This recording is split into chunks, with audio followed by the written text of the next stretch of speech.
a Baron laner as of yet here, Dash. Oh, that's true though. They would have a possibility of picking up a Gwen too on their side for the side of G2B if ever that's not going to be banned, so that they won't really have a lot of options for those double marksmen for the side of Cerberus Esports. So there's a chance still, because of Vladimir getting banned, there's really not a lot of options that they could have in the mid lane for the side of Cerberus. And they banned away the Jax, which leaves the Gwen as a potential matchup against the Yasuo. We're going to find out as to how Cerberus Esports will be playing this one out, because if it will ever be a double marksman composition, I really think that the Yasuo's value will definitely be up there. Now they're banning away the champions of Just Chi. How many jungle bans have we seen in this game? In game 3, that's a total of 4 jungle bans being targeted away from Y1 and KD. Yeah, for next gen is going to be picked up here for G2B, just for them to have that safety again in their lane. A Camille is still a possibility for the side of Cerberus Esports, because they would really need a Baron lane on their side still. But again, for their side, what are their options in the mid lane? That's going to be the question. They could go for, if the Jax is banned, they could go for a Gwen just for them to have that early game duel advantage against a Yasuo, but still not the best pick to go for. Yeah, if it was Z, surely it will. Yeah, if it was Z, if it was N9, it will definitely be an easy pickup of the Gwen in the mid lane. So it will be a top lane Aatrox, which leaves the Lee Sin still available for the taking for Y1. We don't have a jungler yet for G2 Blacklist. Is it a Nautilus angle, you think? There is a chance that they can actually go for the Nautilus, but a Yone is still also a good possibility for them. I mean, Yone has been nerfed a lot when it comes to the jungling, but could still be a pick that they could go for. A Jace, but the 50% is really just making it hard for them. Okay. Yeah, Yone is better. Yeah, just go for the Yone. Yeah, and this is G2 Blacklist just learning from what happened in game number 1. We cannot allow KD to play all those champions that will play for the team. We need to play for him, not ask him to play. Exactly, not ask him to play. Yeah, you're right? Like the brothers. Oh the man, Bros are here. Yeah. Edgelords. Yeah. Having the Winbros in this game could definitely make it fun for the viewers out there, because you don't usually see this every day. You see this on solo queue, but here you don't see it much. But again, it is also because of the fact that they didn't really have any choices now in the jungle. That's why they have to pick up the Yone in the jungle. The chess match between the coaching staff of Cerberus Esports and G2 Blacklist is in full display here in game number 3. And it ended up with a champion that we all know KD is very capable in playing. One of the champions that I feel is still at a premium in carrying in the jungle role is the Yone. It all comes down to how will G2 Blacklist play around KD. It's not as aggressive as what we saw from the Evelyn. So I don't expect a 3k goal lead out of the blue or out of after 3 minutes. It will just be a very slow and methodical approach this time by G2 Blacklist to help Yone scale up. Yeah, no mages in this game because the mage options have been banned, but at least we have a poke marksman in the game, which is going to be the core key. That is where the AP is going to go for the side of G2B. Exactly.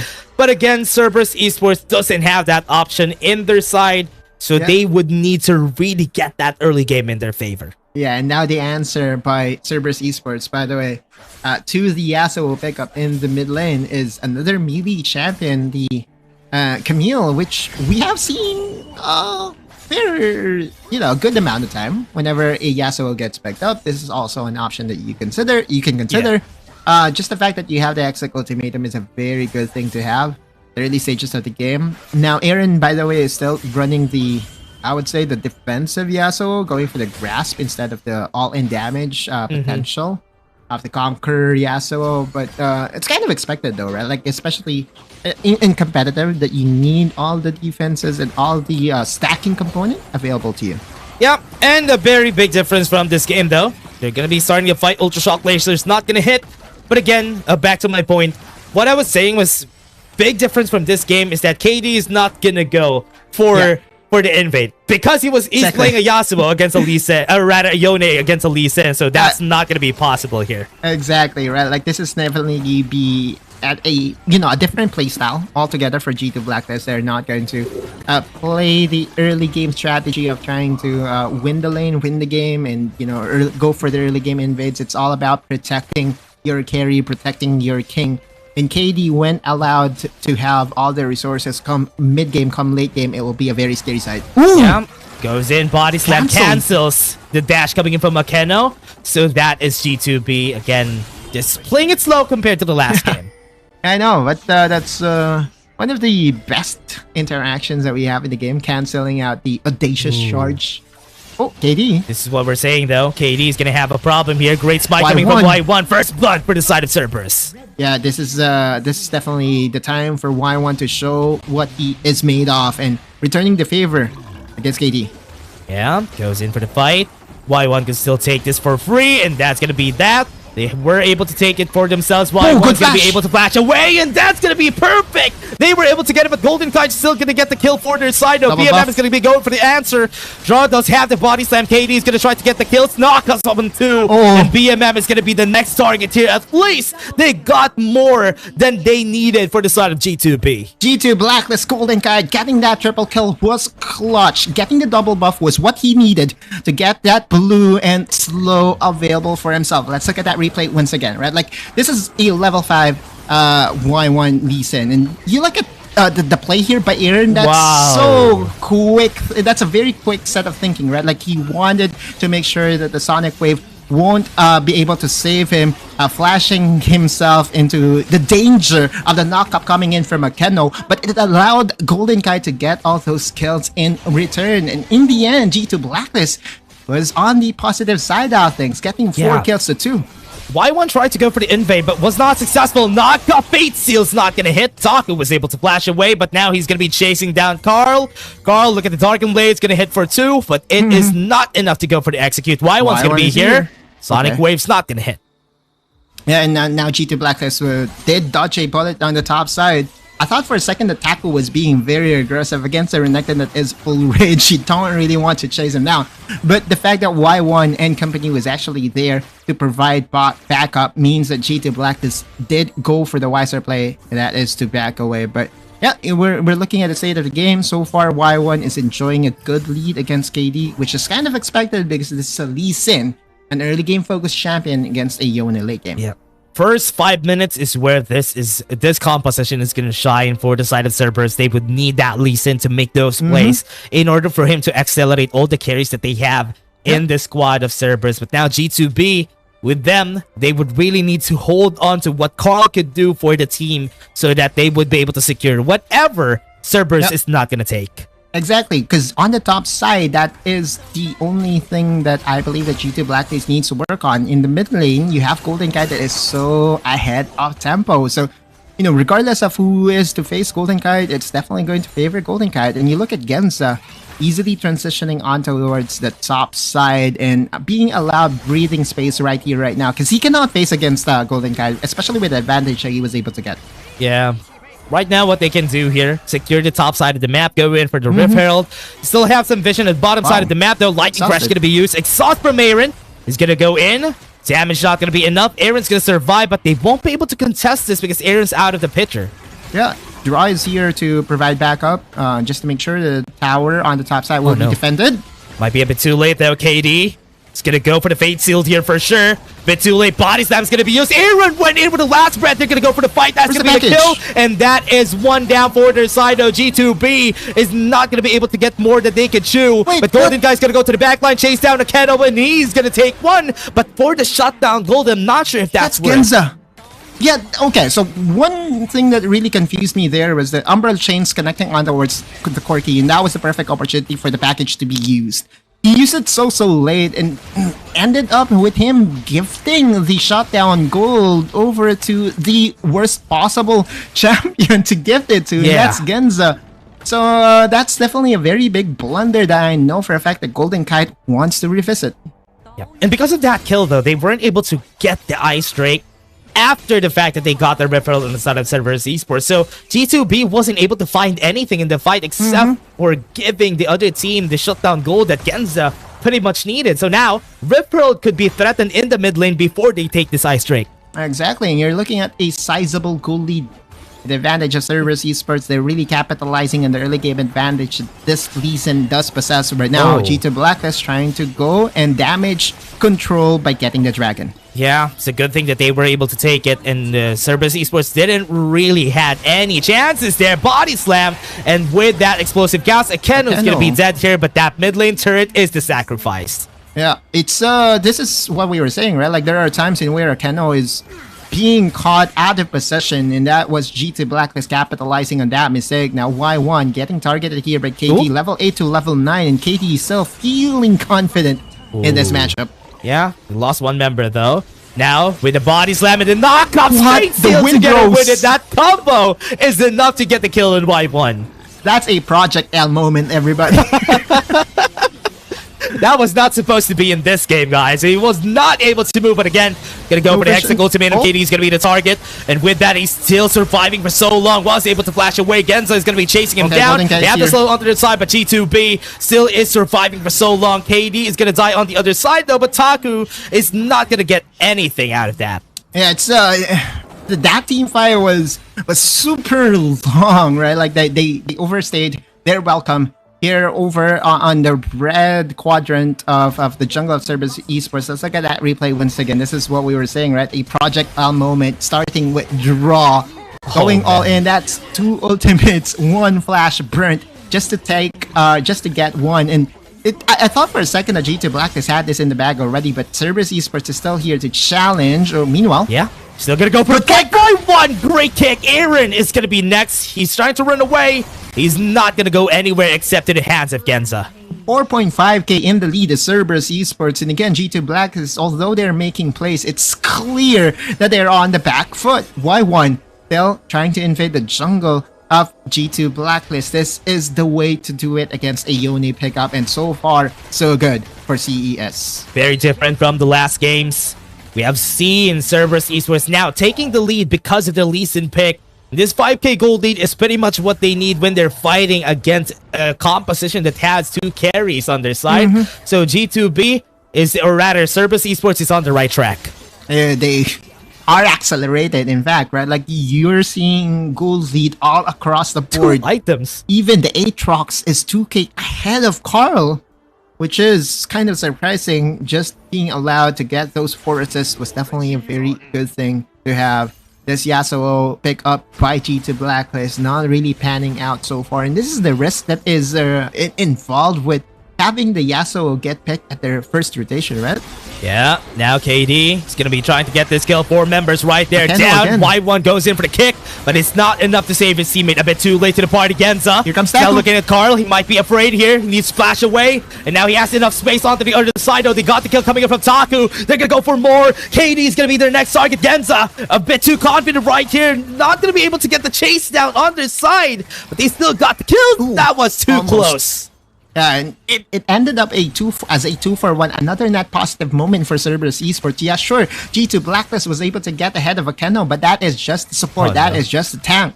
And G2 Blacklist is now feeling the pressure from Cerberus Esports to push. Yeah, Taku's gonna be chased down. That's that's a pause. Not at the right timing though. But now Cerberus Esports, we have seen them. This is gonna be a 6k gold lead for the squad. While this is happening, so I hope we don't see a pause here in this game. Yeah.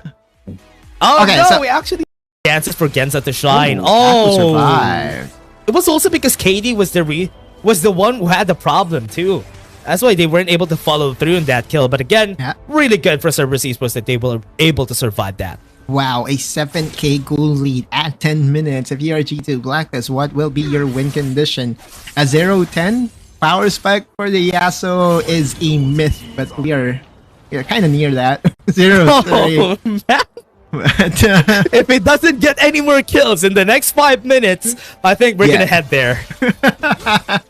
Yeah, but again, it's about Cerberus Esports just finding the team fights that they wanted, being spearheaded by Y1, continuously harassing G2 Blacks. And look at Aaron. Oh no, being chased down. 0-4. That's close, really close to what they wanted to go for. But again, everybody, 10 minutes on the clock, 7k gold lead. And we're looking for what G2B is gonna do, because Cerberus Esports has a big advantage this game.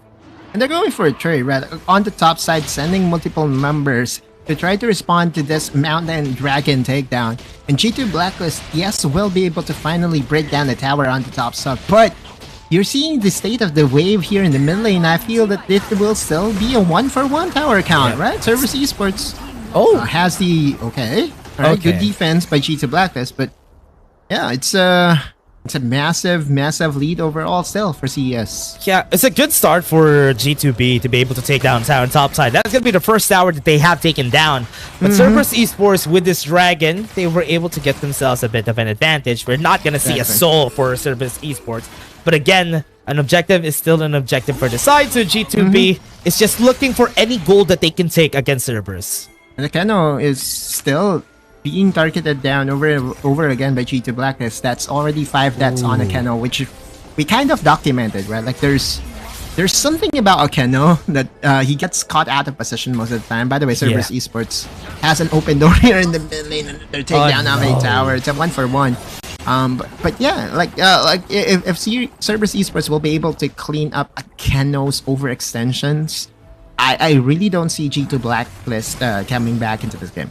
Yeah, and having a Runans already onto a Genza is not really a good sign here for the squad. 4 melee champions on the side of G2B. Cerberus Esports is just gonna have a heyday if they won't be able to find that backline. I mean, they have a lot of options though. The body slam, or rather the cast together with the last breath, they can do that. So Cerberus Esports still needs to be careful once a fight breaks out. Yeah, being able to start a fight is something that G2 Blacklist will have plenty of opportunity to do, right? Like they do have the Fate Seal, they do have the explosive cast to isolate a member. But with how Cerberus Esports is playing this, they don't mind if they, get engaged on. Oh no. Goes in for KD. They still have a knockoff to their side, but that's gonna be it. Wow. That's gonna be the Sonic Wave to the Resonating Strike, and this is gonna be a call for Baron. Oh, surely, right? Like, there is no jungler available for a 50-50, no contest at all coming in from G2 Blacklist, and Cerberus Esports will be taking this Baron with a smile. Baron's gonna be for free. G2B still looking for a fight here before they take it for free. Meteor Engine is gonna be used. They're gonna go for Aaron. Aaron wants to go for the last breath. They went for it. Genza is for free on the back line, is hitting everybody on the backs. Carl was able to take one, but that's not gonna be enough. BMM is gonna take draw, and they're just gonna go back to their jobs and take the Baron. Yep, is the Yone... No, Yone doesn't have the teleport because he went for the Stasis Engine.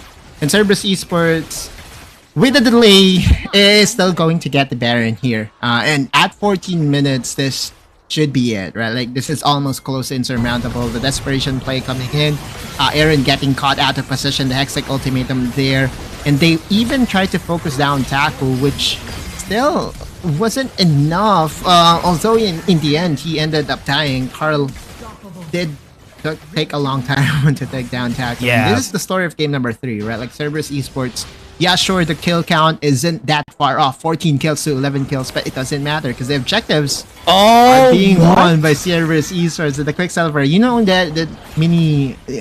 Oh, wow. The 0.25 seconds window that you are unstoppable. That's what happened there. Oh, wow. That's so good. So good. Genza was ready for it. And again, Cerberus Esports wants to give the opening for Genza to get the items that he needs, especially when he's on this carry ADCs. It's going to be easy for the team to just find a way to just protect Genza whenever they can. And that is what's happening this game. G2B is finding it so hard to get close to Genza, and that is the reason why they're having a hard time this game. Yeah, I really don't... Oh, Akeno goes in for the knock-up. Still have the ultimates onto their side. Akeno can still go for it, but now the Windfall Edge was still able to take it. Yeah, and so now G2 Blacklist will try to focus down their defenses on the top side, but the tower in the bot lane is already destroyed here, Dash. And there is just one tower left to destroy if you are CES, and that's the top side. It should be over, right? Yeah, they still went in for the dragon. They don't want to force it, and there's still an extra shield a while ago. That's why they're trying to play it safe. That's why Cerberus is just gonna take it. Just take the dragon, then we try to end it. Go lead all across the board, and now G2 Blacklist.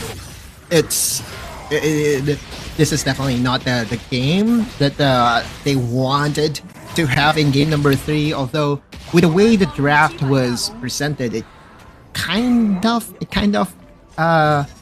just played its part. Because at the end of the day, the Lee Sin will have the early game advantage against the Yone, and with Y1's confidence in this matchup, it was just easily magnified, and Cerberus Esports just played around their jungler, returning the favor of what happened in game number 2.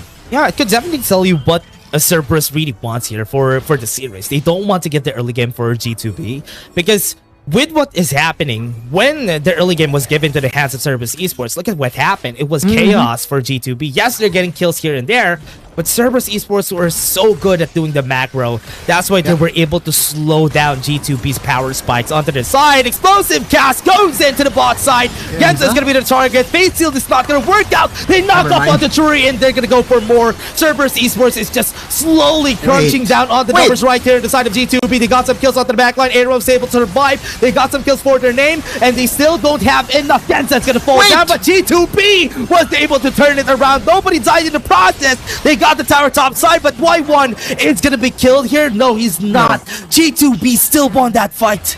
Wait, but there's still a few more seconds before the Elder Dragon spawns up, and that's Baron. That's the Baron, though. Wait, what happened? Oh, wait, okay, so this is definitely not within our expectations, but G2 Blacklist finding the team fight that they wanted. 3 inhibitors down, though, is going to be a very big challenge for them, even with the Baron buff.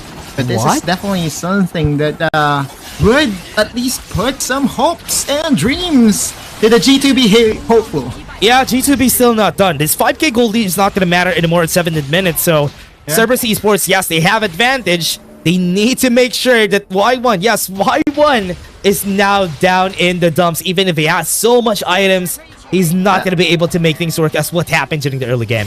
Yeah, I'm trying to remember what time that the inhibitor towers went down, because I really don't think that this will spawn up, right? Like, so G2 Blacklist is being pressed onto a corner here. They need this Elder Dragon and potentially, win another team fight. Ending up the game then and there, but Draw is getting caught out. Draw is going to be knocked up. Explosive cast is not available anymore. KD has a chance here to go for the knock-up, though. Faith Shield is available, but Y1 was able to kick him out of the place. They got some kills, though. Still a 4v5, a fight that they can win. But the tower in the mid lane, they need to be careful about it. Golden Kite is making sure that everybody's pushed back. They need to be careful about this. Once they start this fight, it's still not done. Yeah, the good flash coming in from BMM, and again, the pressure by Cerberus Esports, just making sure that this Elder Dragon won't go down. If they are able to defend this Elder Dragon, chances are G2 Blacklist will succumb to the pressure of the minions pushing to their base. Yeah, the Baron, they just need to wait for the minions to go for the push. G2B is trying to make it fast because they need to take this Elder Drake before the wave pushes back onto their side. Genza was able to dodge the explosive cast, and Aaron is not going to get the last breath. This Elder Drake is going to be taken by the side of G2B. 1k HP, and that Elder Drake is going to be taken. Genza is going to get the kill there, but the backline is going to be a breach. Aaron is going to fall down. They still have stasis on their side. Timing's just right, and they might be able to get some kills, though. KD has the Elder Drake on their side, though. They have one on their name. Y1's going to go in. Fateseal's not going to hit KD. Is not going to be able to get that in his side. He was able to dash in. Golden Kite is going to get the kill against, and that's going to be enough. CES, this might not be their game. Cerberus Esports is going to fall down 1 by 1, and 3 people are still alive on the hands of G2B. G2 Blacklist, this is their perfect opportunity to... The stasis did hit Y1, but if there is a time for them to win this game, it's right now. G2 Blacklist will be pushing this mid lane. Golden Kite going back, needing to defend the tower, or the Nexus. Is actually a very big blow against the chances of G2 Blacklist. Man, oh man, what a crazy game. Oh. Game's not done, though. KD goes in, tries to go for the kill. Still have some Elder Drake in their side, though. CES, they made 2 mistakes, and that is enough for G2B to get the gold advantage. Right, but the biggest thing that is happening right now towards the chances of G2 Blacklist in winning this game is that the 3 inhibitor towers is... wait, I think it just respawned I'm looking at the map right now. Oh, There back. are two DATs. There are two inhibitors that did spawn up, which means a G2 blacklist. This is still very much winnable. Still not done. Still Game not done. for them is going to be easier because they have the gold advantage now. They have all the items that they need. Yep. So Cerberus Esports are the ones who need to be careful because Y1 is basically nothing anymore. And we are looking at KD being pretty much ahead of the curve right now with the Guardian of oh no, Taku. Yeah. KD's gonna go for the chase. Remember, he still has the Elder Drake buff. Yeah. So if ever that could explode in his face. Now they're taking the Baron. Nobody's gonna be here to go for the answer. Package. They're just gonna take it for free. Even if they go for the ultimate, it's gonna be really hard for them. They still have the Lightning Crash on their hands. Aaron, they have the Explosive Cast a bit too late. They have the Baron on their name though. Genza's gonna be chased down. They still have to kill Quicksilver Enchant, and that's enough for him to get every member of G2B to super low HP. Cerberus Esports are still fighting back, but they're not gonna be fighting for long because Taku's damage is not gonna be enough to take anybody down. KD's now full HP. Y1 needs to run away. They got the knock up, and that's gonna be enough for them to take the kill. Cerberus Esports just lost the grasp of this game in their hands. And KD is full items already. 5-item Yone is definitely a nightmare for Cerberus Esports. They're going for the push. Goes in for the Fate Seal, goes in for the knockup. Akeno is gonna be dead, Man. and G2B is just gonna end this game. They have the Baron though, it's still gonna be done for them. Oh, crazy. And G2 Blacklist, a 4-man push plus a teleport. Goes in with the last breath. Look at the back line though. BMM tries to go for more, but it is still not enough. This is going to be the fight for the death, and Taku is going to try. Genza goes in for the Lightning Crash. He still has some minions on their side, and G2B turns the tides around in this game, and they take it back against Cerberus. The most improbable comeback completed by G2 Blacklist. This is so deflating for Cerberus Esports. You're seeing